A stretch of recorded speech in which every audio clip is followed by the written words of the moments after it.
If you're not using AI, you're going to be left behind. The world is changing. AI on its own, you don't have to be afraid of it. It's a tool that you can use. But if you've got a human and AI together, then that's where you're getting a different level of performance. How do you use AI in your preparation?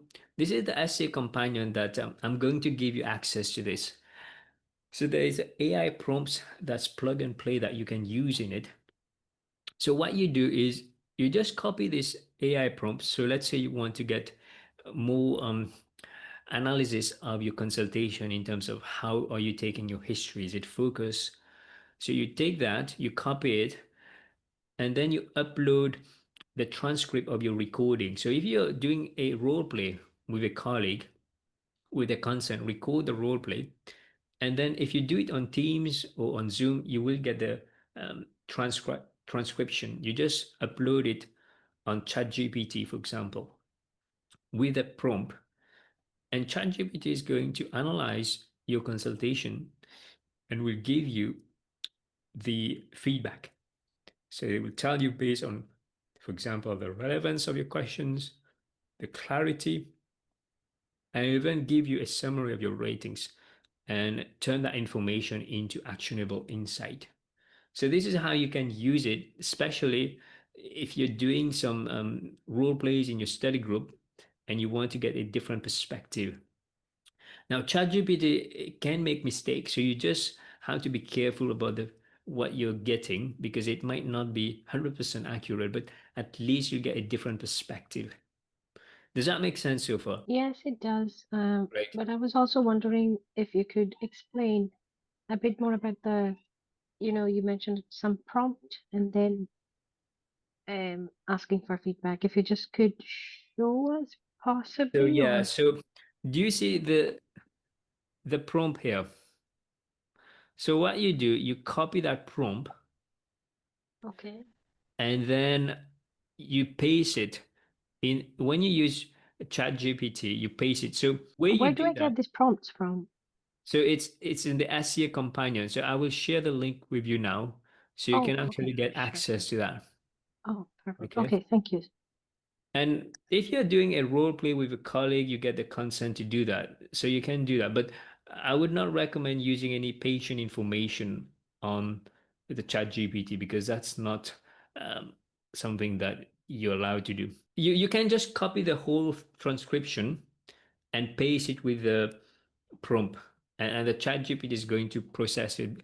It's really good at analyzing data. So you just feed it with data and it will come back with the output.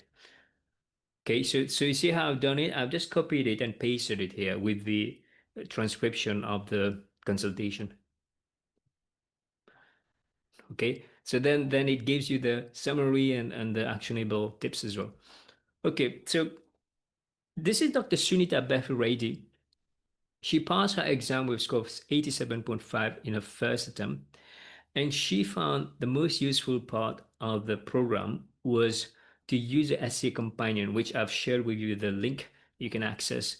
Because what happened was that she was able to keep track of her preparation, the consultation that she was doing, and also she was able to see what are the patterns of behavior that she was working on. She was then more intentional in her revision.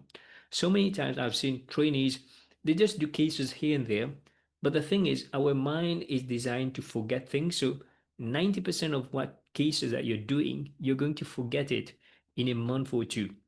So if you keep track of your learning and capture your learning on SCA Companion, which is a free tool that you can use, then you can come back to it and it's going to save you a lot of time and make you more productive. I'm Dr Reddy, and I'm a GPST 3 in the Northwest area. And so in terms of my journey, I did the AKT in the April of last year.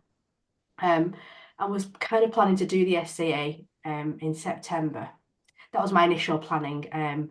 Started looking at what to do, and so I looked at the website, the LCW website, and I felt a bit lost. And it wasn't that there was already a few sittings had already taken place, so there was other trainees that had already done this, and I was expecting a bit more in terms of guidance, and I still felt like I was one of the first few, even though I wasn't at that point, because obviously this was, just in May when I got the results. So I was like looking for various different, resources out there, and I didn't know whether to go back and use the books like the Emily Bart book and just use that to, which I know has been tried and tested and has worked for others. So I kind of was a bit haphazard in some ways, and then I'd come across yourself and a few other different resources. And it's actually some of the videos that you've released in the past have actually drawn me in. And it was some of the explanations that others have said, you know, this is what's worked for me. And, you know, those that sometimes have failed the exam beforehand, where I wasn't in that position, thankfully. So when I was looking at the website and what resources were available, I chose to go to do the one-to-one. I mean, I did deliberate over it, don't get me wrong, like most trainees, and with the cost of living at the moment, it is quite an expense. And for me, the deciding factor was that I hesitated, but I was like, no, this is an investment in me and I deserve this investment.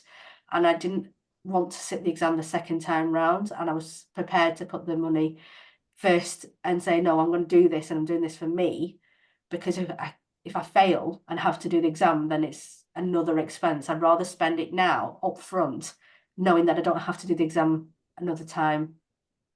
So just for those that are probably deliberating over it, by all means do that. Make sure the sums add up for you, but it's definitely worth thinking about and investing in yourself.